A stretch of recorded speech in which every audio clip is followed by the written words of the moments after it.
GDS. La radio que está junto a vos. Siempre en movimiento. La radio que está junto a vos. Podés escucharla, la podés compartir. La radio que está junto a vos.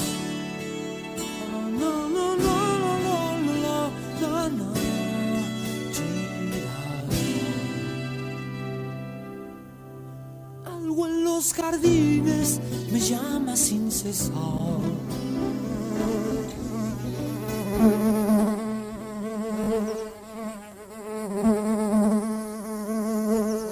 Empapado de abejas, en el viento asediado de vacío, vivo como una rama, y en medio de enemigos sonrientes, mis manos tejen la leyenda. Crean el mundo espléndido, esa vela tendida. Julio Cortázar.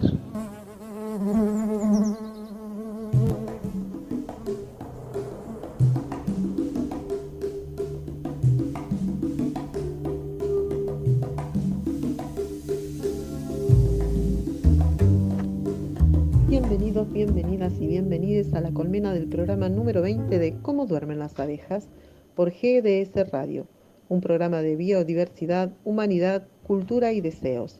Algunas entrevistas, música y siempre alguna sorpresa puede aparecer. Me presento, mi nombre es Carla Rosa y seré la obrera que produce y conduce este programa, siempre acompañada por nuestro operador Guillermo San Martino.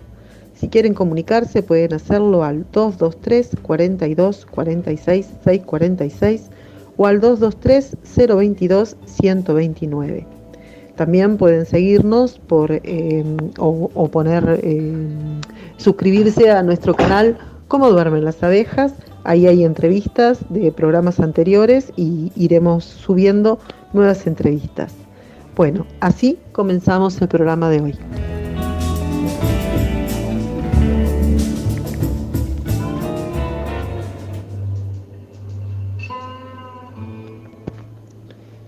Dejé la luz a un lado y en el borde de la revuelta cama me senté, mudo, sombrío, la pupila inmóvil clavada en la pared. ¿Qué tiempo estuve así? No sé. Al dejarme la embriaguez horrible del dolor, expiraba la luz y en mis balcones reía el sol. Ni sé tampoco en tan terribles horas en qué pensaba y qué pasó por mí. Solo recuerdo que lloré y maldije y que en aquella noche envejecí. Gustavo Adolfo Bécquer.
¿Cómo duermen las abejas?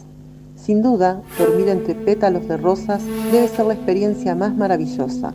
A menudo, los polinizadores descansan agotados de trabajar o cuando el calor es intenso. Por eso, te invitamos a escucharnos todos los martes de 20 a 21 horas por GDS Radio. ¿Cómo duermen las abejas?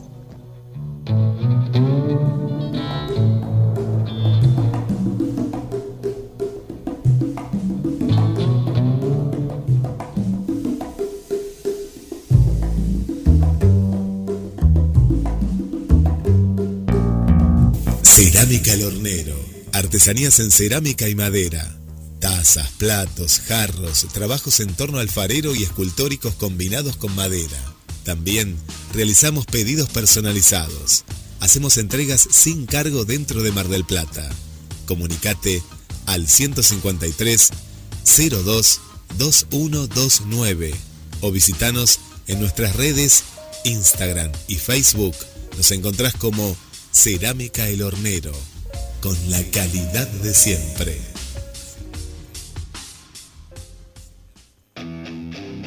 JCR Fusión.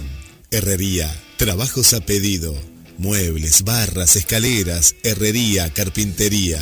Comunicate ahora mismo al WhatsApp 223 619 8073. Búscanos en las redes sociales, Instagram y Facebook, JCR Fusión.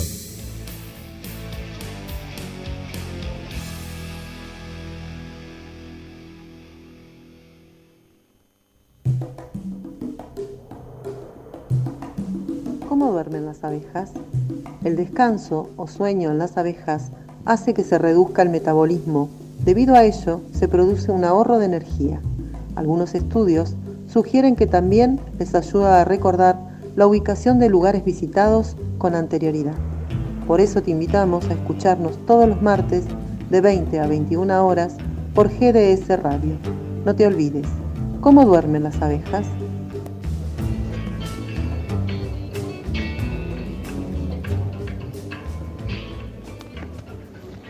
Las tormentas y el inconsciente colonial, del libro La ofensiva sensible, neoliberalismo, populismo y el reverso de lo político, de Diego Stulbarg.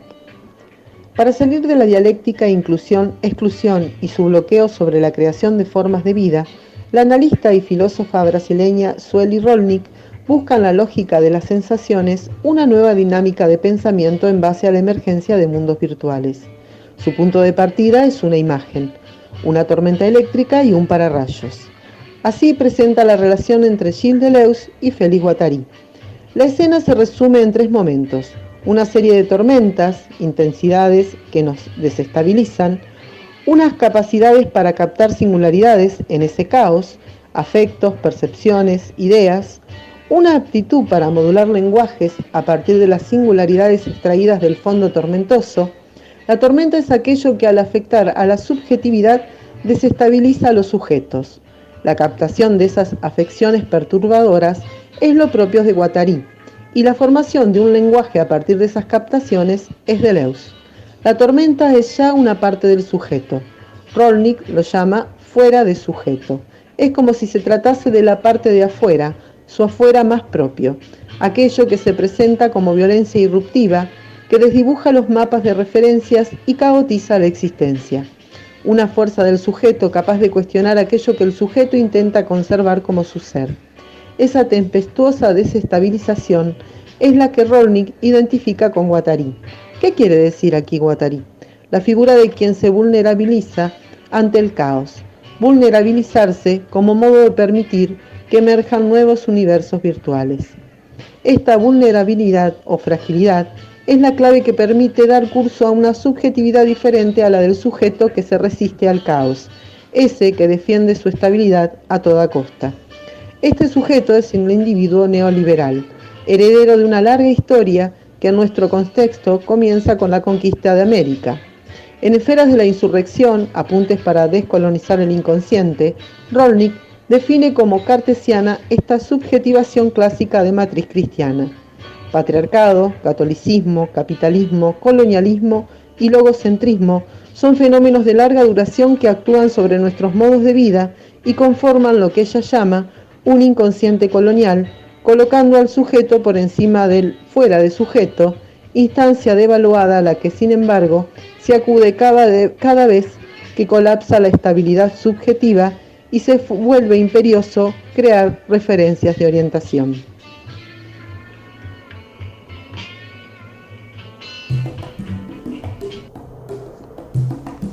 Y en este segundo bloque presentamos la entrevista a Diego Stulberg. Él nació en Buenos Aires, estudió Ciencias Políticas en la Universidad de Buenos Aires, es docente y coordina grupos de estudios sobre filosofía y política. Fue miembro del colectivo Situaciones del 2000 al 2009, con el que realizó una intensa tarea de investigación militante, complementada con publicaciones. Y de Tinta Limón Ediciones coedita la obra de León Rosisner para la obra Biblioteca Nacional, y es coautor de varios libros, entre ellos Buda y Descartes, La tentación racional y Vida de perro, balance político de un país intenso del 55 a Macri, basado en sus conversaciones con el periodista Horacio Berbisky. También el libro La ofensiva accesible, que es el libro que nos reúne hoy, Neoliberalismo, populismo y el reverso de lo político. Bueno, si querés, Guille, ponemos la entrevista al aire. Dentro del contexto político que nos encontramos hoy, y a una semana del triunfo de Milei, ¿cómo ves la situación actual? A una semana de la segunda vuelta, me parece que todavía la situación está determinada por el impacto de los resultados electorales, más allá del nivel de sorpresa que puede haber causado o no la victoria de la fórmula Milei-Villarroel. Creo que estamos en un camino que todavía no se sale de los cauces previsibles, es decir, de la conversión del programa electoral de Milei en un programa de Estado, como las palabras prestadas del politólogo Alejandro Horowitz, para quien el programa de gobierno con el que se gana elecciones está determinado por el arco de votantes, por la reunión de un arco de votantes, en este caso en la segunda vuelta muy amplio, ¿no? Cercano al 55% de los votos, mientras que el programa de Estado siempre es una compatibilización entre el programa de gobierno y los intereses del bloque de clases dominantes. Entonces me parece que estamos en esa transición y por eso vemos como banderas como la dolarización o el cierre del Banco Central están siendo objeto de todo tipo de transformaciones, lo mismo que el supuesto rechazo de Milei a comerciar con Brasil y con China. Todo eso está en proceso de negociaciones bajo la forma de una revisión de temporalidades, de momentos, de nombres, de distribución de ministerios, de espacios de poder. Así que bueno, tengo la impresión de que todavía estamos en ese proceso, que es más o menos el proceso previsto, lo cual no quiere decir que no estemos también bajo la perplejidad de que sea una agenda de ultraderecha la que haya construido el arco de votantes por parte de un personaje como Milei, que acaba de vencer a toda la oposición política, a todo el sistema político, o mejor dicho, a todos los partidos políticos preconstituidos sin estructura propia. Entonces, digamos, hay ahí una novedad política muy amenazante, digamos, ¿no? Una novedad política peligrosa, puesto que la agenda de la ultraderecha supone que la articulación y la narración de la desesperación de una parte de la sociedad con la política y con la vida material, bueno, ha quedado en manos de personas que tienen una visión del mundo y una visión de las cosas que se encolumna con lo que podríamos llamar los procesos más reaccionarios y el bloque más hostil a los intereses populares de la historia argentina, ¿no? ¿Cómo ves a la oposición hoy? Con respecto a la oposición, creo que habría que seguir el razonamiento que hacíamos recién. Es el hecho de que Milei gana con una fuerza política que no tiene estructura y le gana al conjunto de las fuerzas políticas electorales del país.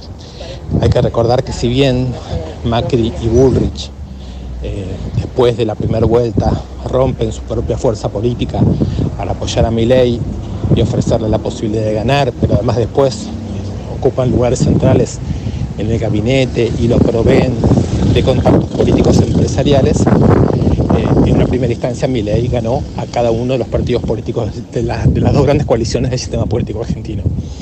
Entonces ahora me parece que el planteo sobre la oposición política es un planteo que hay que ver si no es más que un mero paso de la oposición, algo así como una especie de cambio de régimen político. Creo que hay que verlo porque entonces lo que significa el triunfo de Milei podría significar algo más que una elección, podría significar el hecho que acá se está atravesando una crisis política un poco más grande que un mero cambio de gobierno, y que hay que ver cómo se recodifica el sistema político a partir de esto. Desde el punto de vista político-electoral, uno imagina que en la oposición estarán algunos de las vertientes políticamente más dinámicas del post-2001, ¿no? Básicamente el kirchnerismo, sectores de izquierda, sectores del peronismo.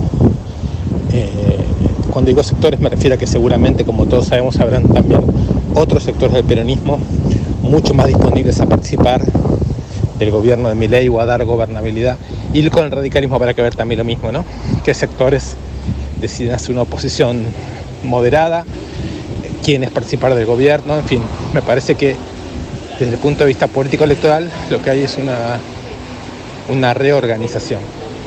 Queda por ver qué pasa con la oposición, vamos a decir así, más callejera. Colegios, fábricas, universidades, barrios, clubes, intelectualidad, terapias, docentes, en fin, un universo social y cultural mucho más amplio que el que se representa en las elecciones. Yo siempre tengo expectativas de que sea esa la dimensión en la que se reconstruya algo que no sea una mera oposición política, sino que sea una crítica civilizatoria potente frente a los planteos que hoy está haciendo el nuevo gobierno. En este contexto, ¿cómo se podría, desde los afectos y sensibilidades que desarrollan los pueblos, crear una resistencia como una ofensiva sensible a lo que se nos viene en este nuevo panorama político en la Argentina? Cuando me preguntás por la ofensiva sensible, que es el título de un librito que yo escribí ya hace unos cuantos años, recuerdo cuál era el sentido de esa palabra ofensiva sensible. Tenía un doble propósito, que era marcar cómo las formas de dominación son formas de dominación sobre la sensibilidad. Por ejemplo, el terrorismo de Estado es una práctica de aterrorizamiento, o las competencias neoliberales, no el modo en que el neoliberalismo somete a las poblaciones a la competencia económica, son también formas de desensibilización, y cómo los grandes momentos de resistencia a esas formas de desensibilización fueron auténticas contraofensivas sensibles. Hay que pensar en lo que significó las Madres de Plaza de Mayo, los movimientos piqueteros en el 2001 o más recientemente los feminismos populares. Tengo la impresión de que lo que pueda ocurrir en América Latina y en la Argentina acá adelante, desde un punto de vista verdaderamente crítico, que intente cortar con las pulsiones de barbarie que estamos viendo bajo el nombre de ultraderecha, y reconstruir posibilidades populares otras, tiene que ser parte de una ofensiva sensible. Por ofensiva sensible quiero decir oponer un mundo de afectos otros a los del terror y la competencia, a los del racismo y el sexismo, a los del clasismo. Y me da la impresión de que eso solamente es posible de reconstruir desde un clima de fraternidad que muchas veces falta en las convergencias entre los grupos militantes. Muchas gracias, Diego. Un abrazo.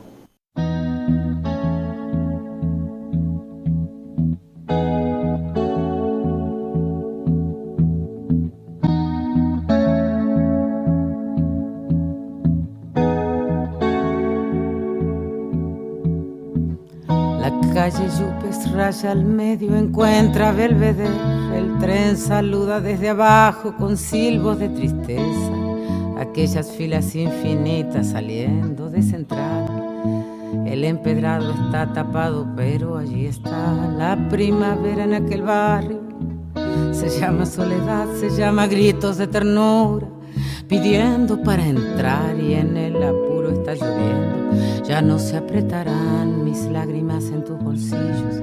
Cambiaste de sacón, un día nos encontraremos. En otro carnaval tendremos suerte si aprendemos que no hay ningún rincón, que no hay ningún atracadero que pueda disolver en su escondite lo que fuimos. El tiempo está después.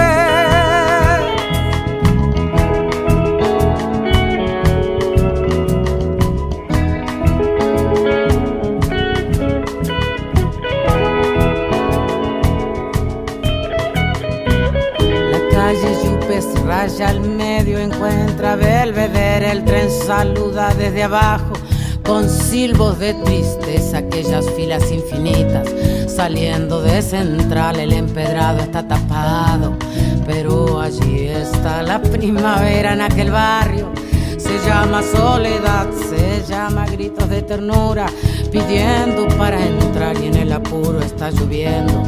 Ya no se apretarán mis lágrimas en tus bolsillos.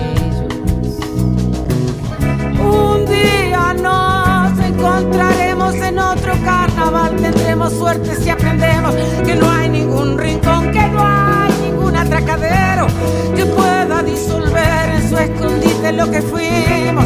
El tiempo está después. Nos encontraremos en otro carnaval. Si aprendemos que no hay ningún rincón, que no hay ningún atracadero que pueda disolver en su escondite lo que fuimos. El tiempo está después. Un día nos encontraremos en otro carnaval. Tendremos suerte si aprendemos que no hay ningún rincón, que no hay ningún atracadero que pueda disolver en su escondite lo que fuimos. El tiempo, el tiempo, el tiempo está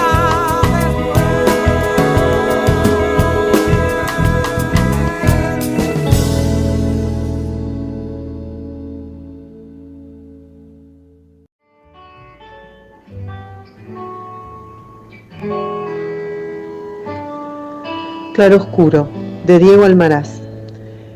En ese punto ciego donde confronta raciocinio e instinto, cobra protagonismo el antagonismo, extremos que chocan sin piedad, luces y sombras que implosionan encarnizando dualidad.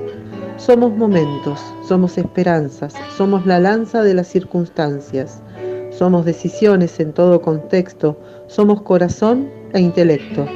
Somos la motivación que camina, somos el motivo de la rutina, somos el orden del toque de queda, somos la chispa que hace que todo suceda. Con ciertas presencias y ausencias, a razonable distancia, como una llama, no tan lejos, no te veo, no tan cerca, que me quemo. Cocinados en el zumo de la esencia, descubriéndonos con paciencia, somos caminos, somos energía. No somos la excepción a la regla, somos indiferencia y empatía. Soy ese nudo que no se desata, soy esa incertidumbre que mata. Soy dudas, soy certezas, soy suavidad, soy asperezas. En mi interior se disputa una guerra, deseos de desaparecer de la faz de la tierra. Impulsos golpean como un huracán, espero en vano algún centro con la calma de un volcán. La procesión va por dentro. Extremos que chocan sin piedad, luces y sombras que implosionan, encarnizando dualidad.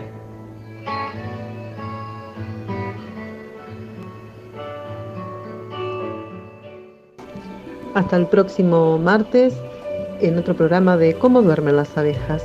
Nos vemos el martes que viene, nos vamos escuchando a Mercedes Sosa y a Charly García, Desarma y Sangra.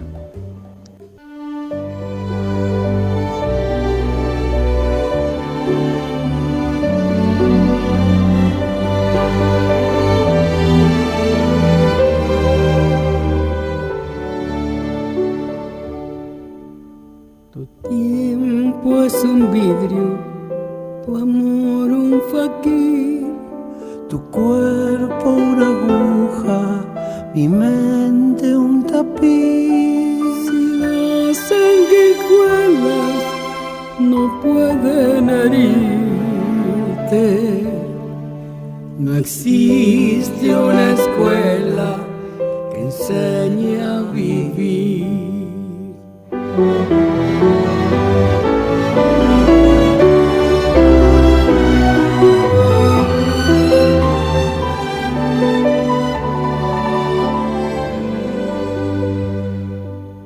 El ángel vigía, descubre al ladrón, le corta las manos, le quita la voz. La gente se esconde o apenas existe, se olvida del hombre, se olvida de Dios.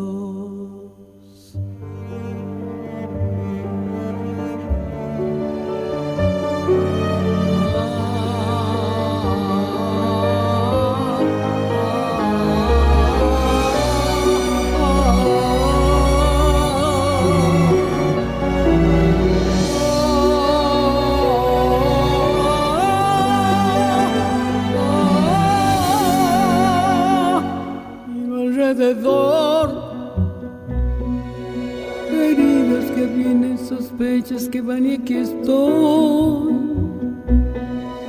pensando en el alma que piensa y por pensar no es alma, desarma y sangra.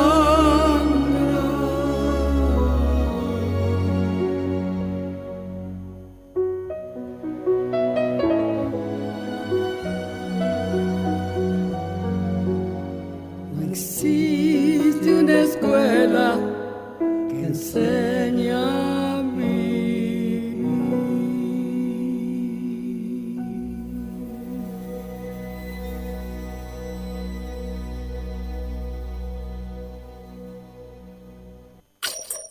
GDS, la radio que nos une. La radio que buscabas. www.gdsradio.com